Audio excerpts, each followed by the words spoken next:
库里在场下失望摇头，没有库里的勇士简直就是一支鱼腩球队。勇士本场最大落后森林狼25分，毫无斗志与拼搏。巴特勒也没有上演强硬带队奇迹。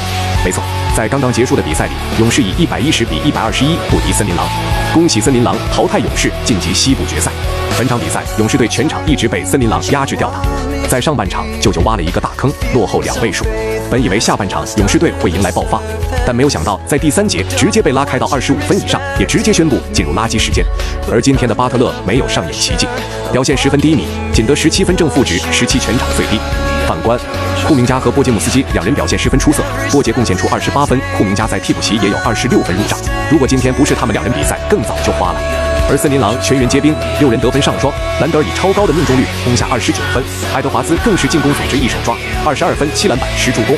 不得不说，爱德华兹在季后赛已经蜕变成一名真正的超级巨星，而戈贝尔以及麦当都捍卫起了球队的内线。